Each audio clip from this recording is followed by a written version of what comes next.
Dans les profondeurs de la forêt gabonaise, là où les arbres murmurent des secrets oubliés et où les marécages exhalent une brume étrange, se dresse un village ancien.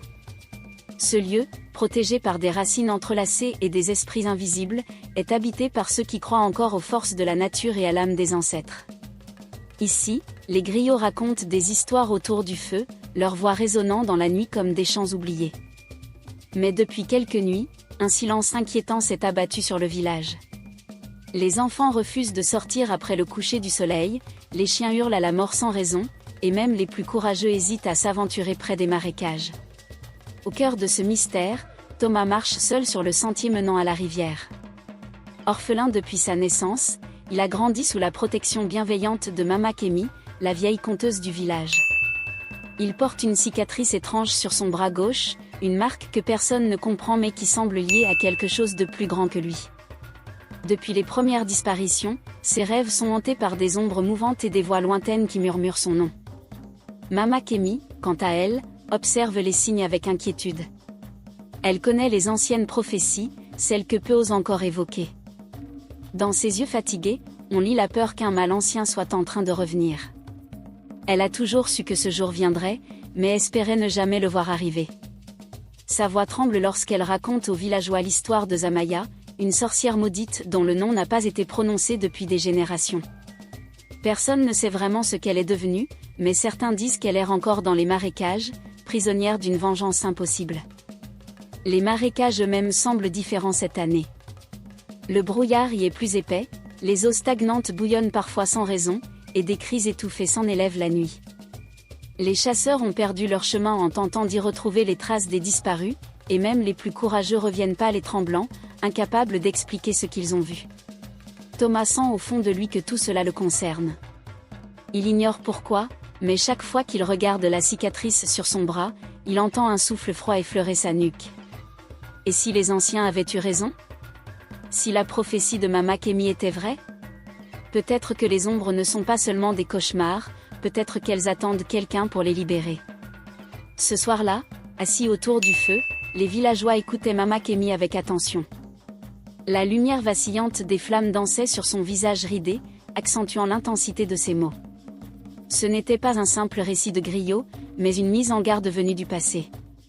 Il fut un temps, commença-t-elle d'une voix rauque, où Zamaya était une femme puissante, vénérée pour sa connaissance des plantes et des esprits. Elle vivait dans notre village, autrefois, avant que la trahison ne la condamne. Son frère, Ndongo, jaloux de son pouvoir, la dénonça comme sorcière. On dit qu'il l'a trahie devant les anciens, affirmant qu'elle avait pactisé avec les forces obscures. Mais les véritables raisons de son exil demeurent un mystère. Certains prétendent qu'elle a lancé une malédiction avant de disparaître, jurant que son âme reviendrait hanter ceux qui l'avaient abandonnée. Un frisson parcourut l'assemblée. Personne n'osait interrompre Mama Kémi. Les enfants se blottirent contre leur mère, tandis que les plus âgés hochèrent la tête en signe de compréhension. Elle fut bannie, poursuivit-elle, condamnée à errer entre les mondes, ni vivante ni morte. On raconte qu'elle trouva refuge dans les marécages, où elle apprit à dominer les ombres et à invoquer des créatures venues d'ailleurs. Et aujourd'hui, les signes sont clairs, Zamaya est revenue. Thomas, assis en retrait, sentit son cœur battre plus fort. Une douleur sourde traversa sa cicatrice, comme si la chair elle-même se souvenait de quelque chose qu'il ignorait. Il observa Mama Kémi avec intensité, cherchant dans son regard une confirmation de ce qu'il pressentait. Après que les villageois se furent dispersés, Thomas rejoignit Mama Kémi dans sa case. Elle était en train de préparer un mélange d'herbes destiné à repousser les mauvais esprits. « Pourquoi as-tu parlé d'elle ce soir ?» demanda-t-il. La vieille femme le fixa longuement avant de répondre. « Parce que tu dois savoir. Ta cicatrice n'est pas une simple marque du destin. Elle te relie à Zamaya d'une manière que je ne comprends pas encore. » Thomas fronça les sourcils. « Comment cela ? Je suis né avec cette cicatrice. Elle n'a rien à voir avec une sorcière maudite. » Mama Kémi secoua la tête. « Tu as été trouvé dans les bois, enveloppé dans une couverture tachée de sang. Aucun villageois ne t'a reconnu. Et pourtant, ta cicatrice porte la même forme que celle décrite dans les anciens textes sacrés, un symbole lié à ceux qui sont marqués par les esprits. » Thomas recula d'un pas, le souffle court. Tu veux dire que je serais lié à Zamaya? Peut-être pas directement, mais ton destin est lié à celui de la prophétie. Quelque chose va se produire, Thomas. Les marécages ne gardent jamais leur secret très longtemps. Il sentit un frisson parcourir son échine. Cette nuit-là, il dormit mal, hanté par des images de tourbières noires et de mains squelettiques tendues vers lui. Et quand il ouvrit les yeux, une odeur de soufre planait dans l'air, comme si quelque chose venait juste de passer près de lui. Peu de temps après, un événement terrifiant bouleversa le village. Un chasseur expérimenté, Moana, partit traquer un animal blessé dans les marécages. Il ne revint jamais. Seules ses empreintes furent retrouvées, disparaissant abruptement dans la vase, comme s'il avait été avalé par la terre elle-même. Le lendemain matin, Thomas trouva quelque chose d'étrange près de la limite des marécages. Des traces, différentes de celles d'un homme ou d'un animal connu. Elles étaient profondes, comme si une créature immense avait marché là, laissant derrière elle des sillons dans la boue. Il sentit à nouveau la douleur dans sa cicatrice. Quelque chose l'appelait. Quelque chose l'attendait. Et il savait qu'il devait découvrir la vérité, même si cela signifiait descendre dans les ténèbres. Les jours suivants furent marqués par une tension palpable dans le village. Les habitants, naguère insouciants, semblaient désormais surveiller constamment l'horizon, guettant un danger invisible. Les enfants, d'habitude joyeux et turbulents, restaient sagement près de leurs parents, leurs jeux remplacés par des murmures apeurés. Les adultes, quant à eux, s'armaient de machettes et de torchets, se relayant la nuit pour patrouiller aux abords des marécages. Mais malgré ces précautions, la terreur persistait, alimentée par une série de nouveaux événements inexplicables. Lorsque Moana, le chasseur expérimenté, disparut sans laisser de traces, le village bascula dans un état de panique collective. Moana était respecté pour sa bravoure et sa connaissance des lieux. Il connaissait chaque recoin des marécages, chaque piège dissimulé sous la surface glissante de l'eau. Personne ne comprenait comment il avait pu être pris au dépourvu. Lorsque les villageois organisèrent une battue pour le retrouver, ils découvrirent seulement des empreintes qui s'arrêtaient brusquement, comme si Moana s'était volatilisé. Le lendemain matin, un autre incident choqua la communauté. Une jeune femme du village, appelée Ayana, fut retrouvée au bord de la rivière, inconsciente et tremblante. Ses vêtements étaient déchirés, et des marques étranges, ressemblant à des griffures, couraient le long de ses bras. Elle ne put fournir aucune explication cohérente, balbutiant des phrases incompréhensibles sur des ombres mouvantes et des voix qui lui ordonnaient de se rendre. Personne ne savait si elle avait été attaquée ou si elle avait simplement perdu la raison. Mais une chose était claire, quelque chose rôdait dans les marécages, et ce quelque chose cherchait à semer la terreur. Thomas, quant à lui, se sentait de plus en plus attiré par les marécages. Chaque nuit, ses rêves étaient envahis par des visions de créatures informes, de formes humaines tordues et de voix qui appelaient son nom. Il essayait de résister à cet appel, mais une force inexplicable le poussait inexorablement vers les lieux maudits. Un soir, alors que le village était plongé dans un silence pesant, Thomas décida de se rendre seul au bord des marécages. Il portait avec lui une torche faite de branches séchées enduites de résine, sa seule source de lumière dans l'obscurité grandissante. À mesure qu'il avançait, le sol devenait plus instable, et l'odeur de pourriture devenait presque insoutenable. Il remarqua des traces fraîches dans la boue, similaires à celles découvertes précédemment, mais plus nombreuses cette fois-ci. Elles formaient une sorte de piste, serpentant jusqu'à l'intérieur des marécages. Soudain, un cri strident déchira le silence, suivi d'un bruit de branches cassées. Thomas s'immobilisa, son cœur battant à tout rompre. Il éteignit sa torche et se tapit derrière un arbre, retenant son souffle. Au loin, il vit une silhouette sombre se déplacer rapidement à travers les herbes hautes. Elle était trop grande pour être humaine, et sa démarche était saccadée, comme si elle boitait. Thomas sentit la sueur perler sur son front. La créature s'arrêta un instant, comme si elle cherchait quelque chose. Puis, avec une rapidité surprenante, elle disparut dans les ténèbres. Thomas resta immobile pendant plusieurs minutes, craignant de faire le moindre geste. Lorsqu'il fut certain que la menace était passée, il reprit lentement le chemin du village, les jambes tremblantes. De retour chez lui, il trouva Mama Kémi qui l'attendait, assise devant sa case. Elle ne posa aucune question, se contentant de le regarder avec une expression grave. « Tu l'as vu, n'est-ce pas? Finit-elle par dire. Thomas hocha la tête, incapable de prononcer un mot. Ce que tu as vu n'est qu'un fragment de la vérité, ajouta-t-elle.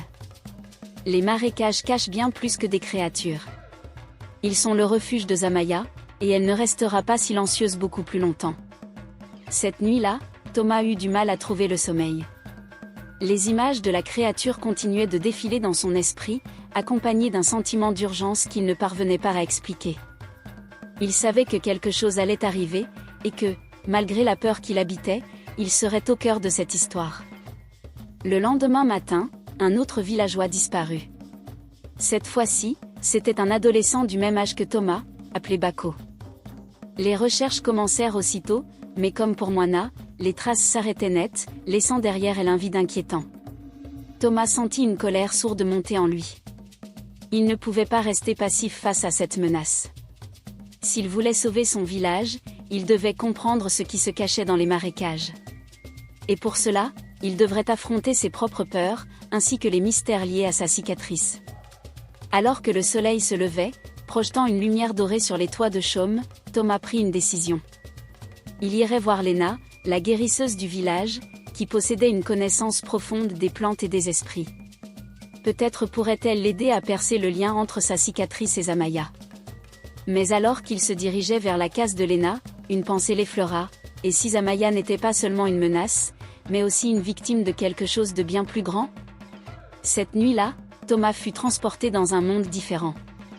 Il se tenait au bord des marécages, mais l'air était chargé d'une lourdeur oppressante, comme si le ciel lui-même pesait sur ses épaules. La lune brillait d'une lumière sinistre, teintée d'un rouge profond, projetant des ombres mouvantes sur la surface de l'eau.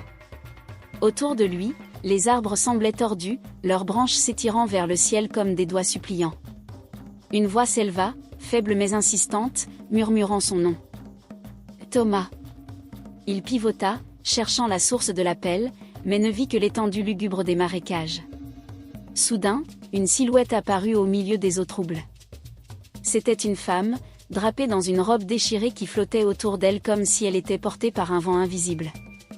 Ses cheveux noirs cascadaient sur ses épaules, et son visage, bien que marqué par la souffrance, conservait une beauté saisissante. Ses yeux, deux abysses sombres, semblaient refléter toute la douleur du monde. Zamaya. Elle fit un pas hors de l'eau, et la surface se figea, transformée en un miroir parfait. Thomas sentit son cœur s'accélérer. Il savait qu'il rêvait, mais la scène était si réelle qu'il ne pouvait en douter. « Tu as entendu mes appels » dit-elle d'une voix douce mais empreinte de tristesse. « Tu es lié à moi, petit scarifié. » Thomas voulut parler, mais aucun son ne sortit de sa bouche. Il baissa les yeux vers son bras, là où se trouvait sa cicatrice. Elle brillait faiblement, comme si elle répondait à la présence de Zamaya. « Je n'ai pas voulu cette malédiction », continua-t-elle en levant une main vers lui. « Mon frère m'a trahi, il a fait de moi une ombre errante. Mais ce n'est pas lui que vous devez craindre, c'est ce qui l'a libéré. » À ces mots, une violente bourrasque balaya les marécages, et l'eau se mit à bouillonner. De profonds grognements résonnèrent sous la surface, comme si des créatures gigantesques remuaient dans les abysses. Thomas recula instinctivement, mais Zamaya ne bougea pas. « Il y a une pierre noire, enfouie dans les marécages, » dit-elle précipitamment. « C'est là que mon âme est retenue prisonnière. Elle me lie à ce monde, empêchant mon repos. Détruis-la, et peut-être pourrons-nous tous deux trouver la paix. » Avant que Thomas puisse poser une question, une ombre jaillit de l'eau, attrapant Zamaya par les pieds. Elle hurla, ses traits se déformant en une grimace de douleur. « Fais vite !» cria-t-elle. « Avant qu'il ne soit trop tard. » Puis tout bascula. Thomas se réveilla en sursaut, trempé de sueur. Le rêve était si intense qu'il sentait encore l'humidité des marécages collés à sa peau. Il porta la main à sa cicatrice, qui palpitait douloureusement. Il fallait qu'il parle à Mama Kemi. Le lendemain matin, Thomas alla trouver Mama Kemi, les yeux encore embués de fatigue. Il lui raconta son rêve en détail, la voix tremblante d'angoisse. La vieille femme l'écouta attentivement, hochant la tête à mesure qu'il parlait. Lorsqu'il mentionna la pierre noire, son visage se durcit. « Cette pierre existe, » murmura-t-elle. « Elle est le cœur de la malédiction de Zamaya. Si elle est détruite, peut-être que l'esprit de la sorcière trouvera enfin le repos. Alors il faut que je la trouve, déclara Thomas avec conviction. Mama Kemi soupira. Tu n'y arriveras pas seul. Les marécages sont dangereux, et ce que tu as vu en rêve n'est que la surface de ce qui t'attend. Tu auras besoin d'alliés. C'est ainsi que Thomas partit chercher Lena, la guérisseuse du village.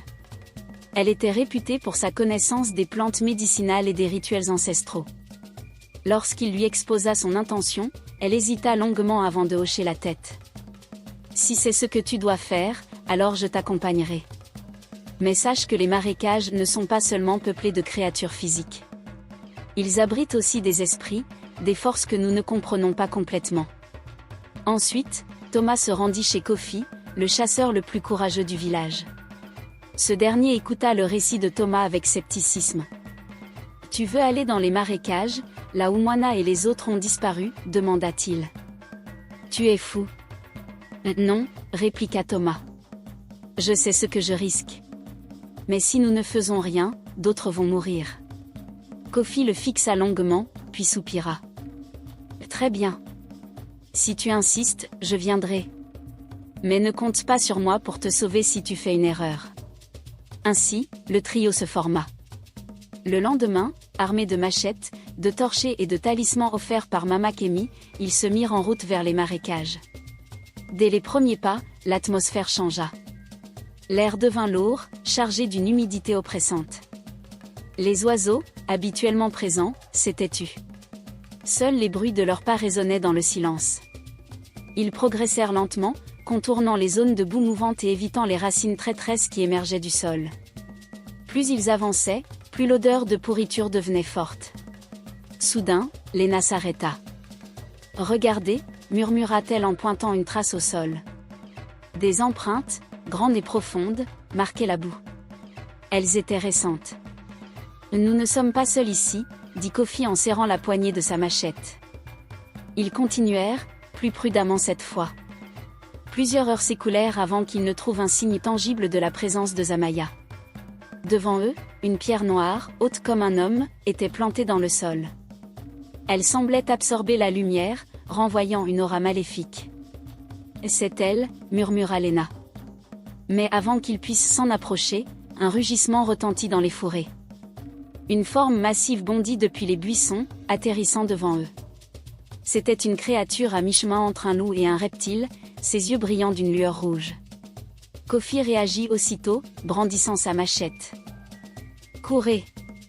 hurla-t-il.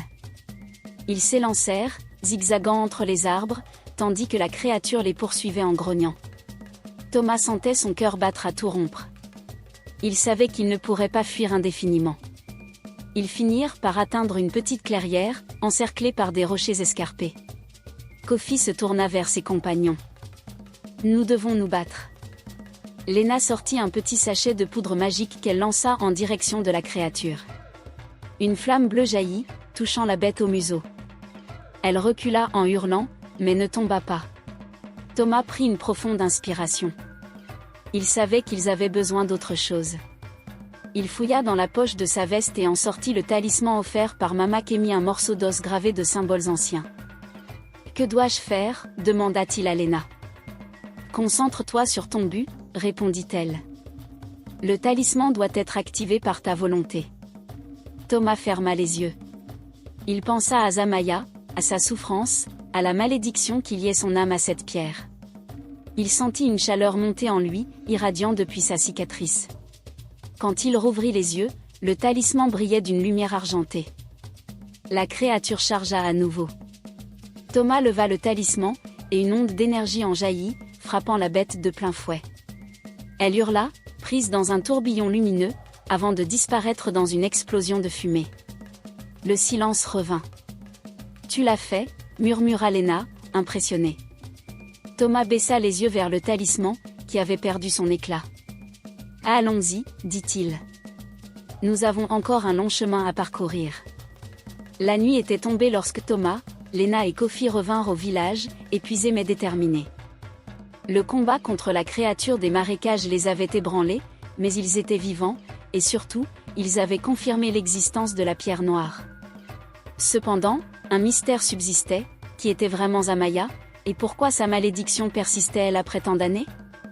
Alors qu'ils se dirigeaient vers la case de Mama Kemi pour lui faire part de leur découverte, un détail vint soudain troubler Thomas. Durant leur quête, il avait senti un lien entre lui et la sorcière, une connexion qu'il ne comprenait pas encore.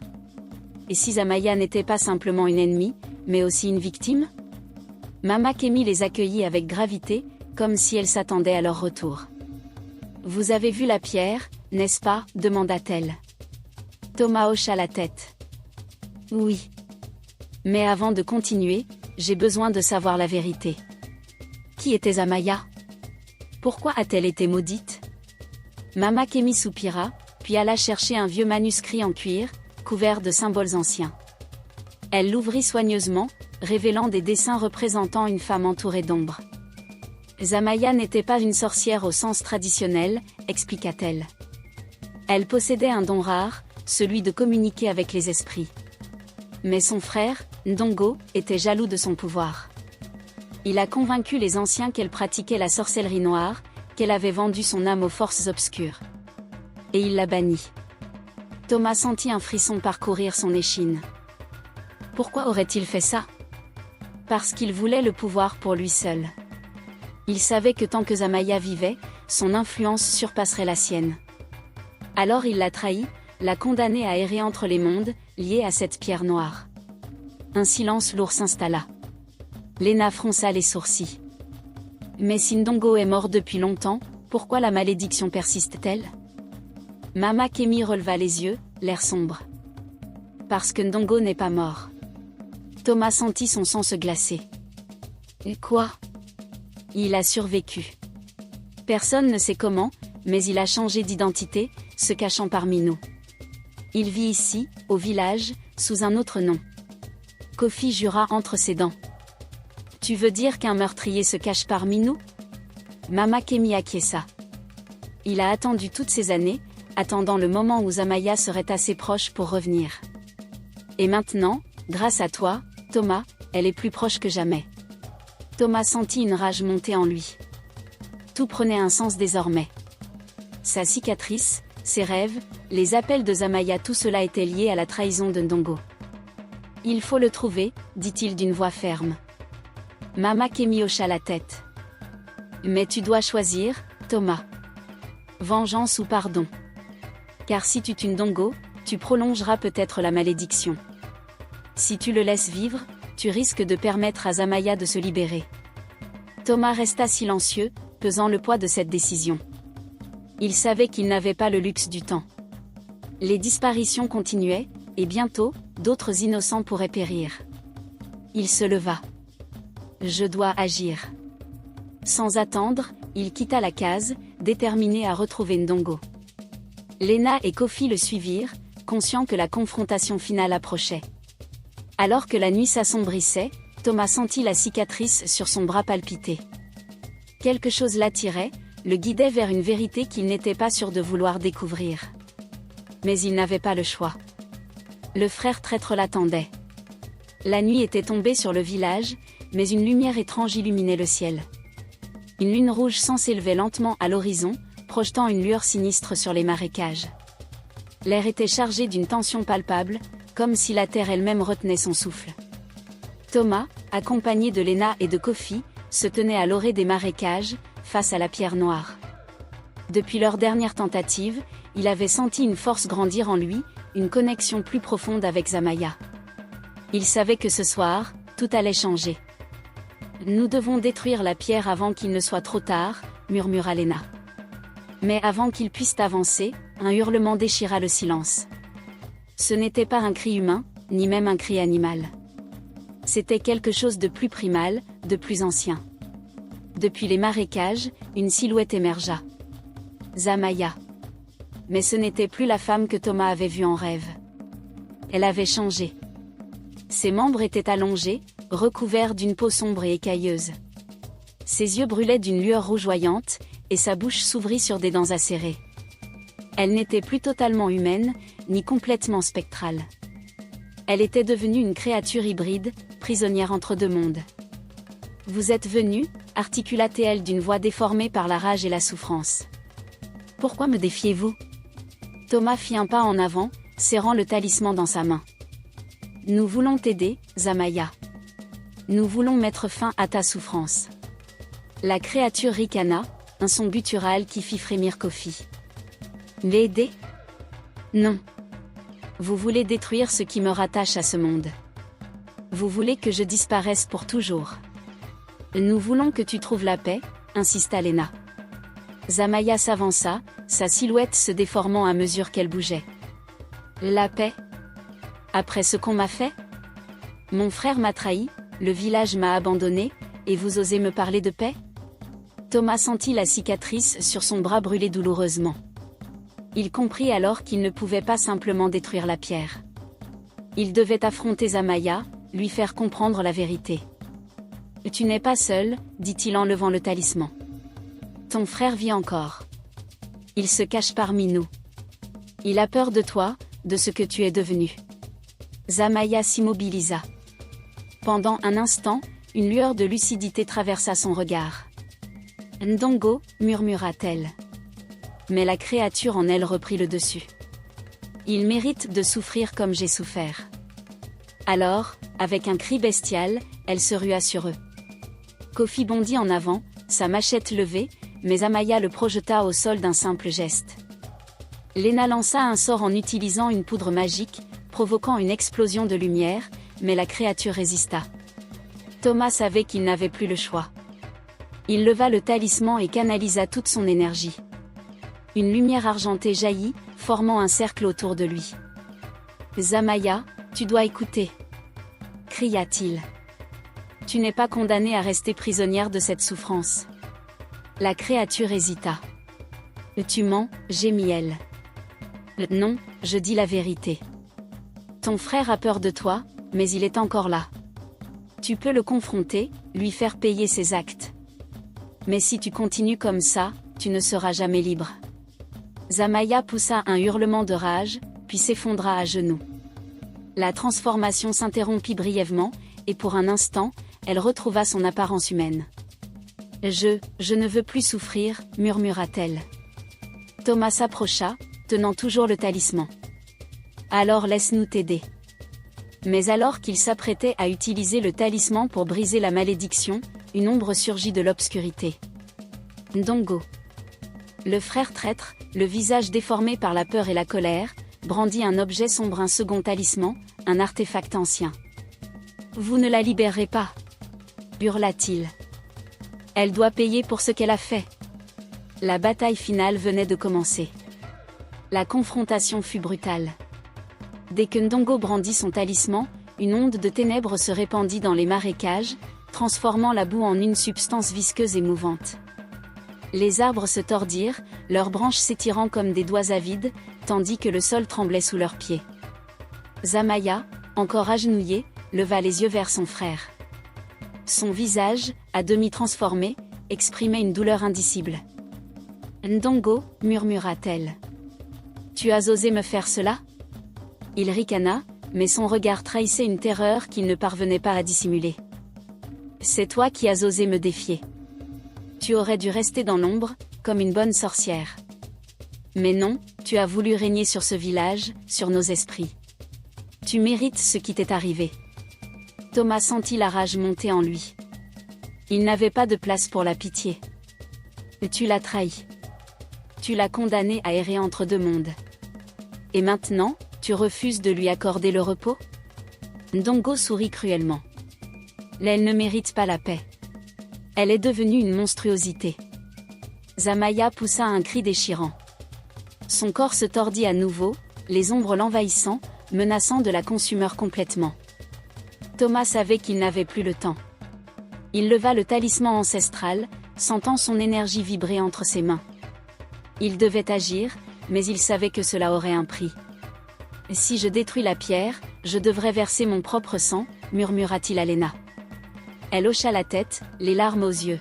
« Alors je viens avec toi. » Mais avant que Thomas puisse protester, Lena se jeta devant lui, interceptant un coup que Ndongo avait lancé avec son talisman. La lumière noire l'atteignit de plein fouet, la projetant à terre. Léna! Hurla Thomas. Il courut vers elle, mais elle le repoussa faiblement. Va Y. Sauve-la, murmura-t-elle avant de fermer les yeux. La douleur transperça Thomas, mais il n'avait pas le temps de pleurer. Il se redressa, les poings serrés, et se tourna vers Zamaya. Zamaya, tu dois m'écouter. Tu as été trahie, mais tu n'es pas condamnée à rester prisonnière de cette souffrance. Il est temps de choisir. Zamaya le fixa, les yeux remplis de larmes. Comment puis-je être libre? Thomas brandit le talisman. En acceptant le pardon. En laissant ton frère partir, et en trouvant la paix. Zamaya regarda Ndongo, qui ricanait toujours, mais dont le regard trahissait une peur grandissante. Tu as cru que je resterais prisonnière pour l'éternité, n'est-ce pas? Murmura-t-elle. Mais tu as tort. Elle tendit la main vers Thomas, et une lumière argentée jaillit d'elle, enveloppant le talisman. Je ne veux plus être liée à cette souffrance. Alors, dans un geste ultime, Zamaya prit le talisman des mains de Thomas et le planta dans la pierre noire. Une explosion de lumière déchira les marécages. Ndongo hurla en voyant son propre talisman se désintégrer, la force obscure qui le maintenait en vie disparaissant avec lui. Il tomba à genoux, ses yeux perdant leur éclat maléfique. Non, je ne peux pas. Mais il était trop tard. La pierre noire explosa en milliers d'éclats, et avec elle, la malédiction de Zamaya fut brisée. Thomas sentit la cicatrice sur son bras disparaître, comme si la marque du destin avait enfin accompli son rôle. Zamaya leva les yeux vers lui, un sourire triste aux lèvres. Merci, petit scarifié. Grâce à toi, je vais enfin pouvoir reposer en paix. Et avec un dernier soupir, elle s'évanouit en une pluie de lumière. Le calme revint dans les marécages. Thomas tomba à genoux, épuisé, mais libéré. Kofi s'approcha, le visage grave. C'est fini, murmura-t-il. Thomas hocha la tête, les larmes coulant sur ses joues. Oui, c'est fini. Derrière eux, Léna gisait, silencieuse. Thomas la prit dans ses bras, serrant contre lui celle qu'il avait protégée jusqu'au bout. Tu as réussi, murmura-t-il. Nous avons sauvé Zamaya. Et alors que l'aube se levait sur les marécages, les ombres anciennes s'évanouirent pour de bon.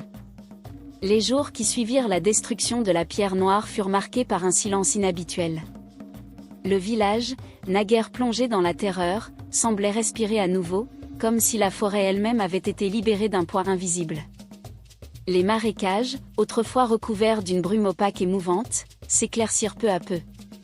Les eaux stagnantes retrouvèrent leur transparence, et les oiseaux, absents depuis si longtemps, revinrent chanter dans les branches. Thomas marchait lentement le long du sentier menant à la rivière, les yeux fixés sur l'horizon. Le vent portait un parfum nouveau, mêlant la terre humide et les fleurs sauvages. Les arbres semblaient plus forts, leurs racines solidement ancrées dans le sol. Là où il n'y avait que des marécages infestés d'ombre, une nouvelle forêt poussait, dense et pleine de vie. Les villageois sortaient timidement de leurs cases, osant enfin lever les yeux vers le ciel. Les enfants jouaient à nouveau dans les ruelles, leur rire résonnant comme une promesse de renouveau. Les chasseurs, autrefois terrorisés à l'idée de s'aventurer dans les bois, retrouvèrent leur confiance, rapportant des gibiers abondants. Mais malgré la joie visible, une ombre persistait dans les regards.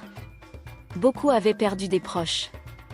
Moana, Bako, Ayana, et Léna. Leur absence laissait une cicatrice invisible, une douleur qui ne disparaîtrait jamais complètement. Les survivants portaient en eux les traces de la terreur qu'ils avaient subie, et même si les marécages étaient redevenus paisibles, certains murmuraient encore la nuit, hantés par les souvenirs de ce qu'ils avaient vu. Thomas, lui, sentait un vide en lui. Il avait accompli ce qu'il devait faire, mais le prix à payer avait été lourd. Léna était partie, emportée par la bataille, et il savait qu'il ne la reverrait jamais. Il revoyait encore son dernier sourire, sa détermination, sa foi en lui. Elle lui avait donné une chance de sauver Zamaya, et il l'avait fait. Mais la véritable victoire n'était pas dans la destruction de la pierre, ni dans la disparition de Zamaya. Elle résidait dans la leçon apprise, les monstres ne naissent pas, ils sont façonnés par la cruauté, la peur, et la trahison.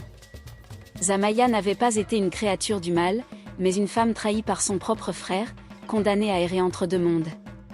Et maintenant, grâce à lui, elle avait trouvé la paix. Il s'arrêta au bord de la rivière, fixant son reflet à la surface de l'eau. La cicatrice sur son bras avait disparu, mais il savait qu'il ne serait plus jamais le même. Il avait vu l'ombre, il avait combattu la terreur, et il avait survécu. Le village avait changé, et lui aussi. Des années passèrent, et le village retrouva peu à peu un semblant de normalité. Les marécages, autrefois hantés par des ombres menaçantes, étaient devenus un lieu de passage pour les chasseurs et les cueilleurs. Les enfants grandirent sans jamais avoir entendu parler de Zamaya, et les anciens eux-mêmes semblaient préférer oublier les événements qui avaient bouleversé leur existence. Mais pour Thomas, le passé ne s'effaçait pas si facilement. Il avait grandi, ses épaules s'étaient élargies, ses traits marqués par le temps, mais ses yeux restaient hantés par les souvenirs de ce qu'il avait vécu. Il n'était plus l'adolescent orphelin qui errait sans but dans les ruelles du village. Il était devenu griot, le gardien des histoires oubliées, le narrateur des leçons que le temps ne devait pas effacer. Chaque soir, assis autour du feu, il racontait l'histoire de Zamaya. Il décrivait les marécages, la malédiction, la trahison de Ndongo, et la quête qui l'avait conduit à affronter les forces obscures. Il parlait de Lena, de son sacrifice, de sa foi en lui. Il parlait de la pierre noire, de la lumière qui l'avait détruite, et de Zamaya, enfin libérée. Les enfants écoutaient, captivés, leurs yeux brillants de peur et de fascination. Les anciens hochèrent la tête, reconnaissant qu'un tel récit survive. Et parfois, un adulte demandait : « Est-ce que tout cela est vrai ?»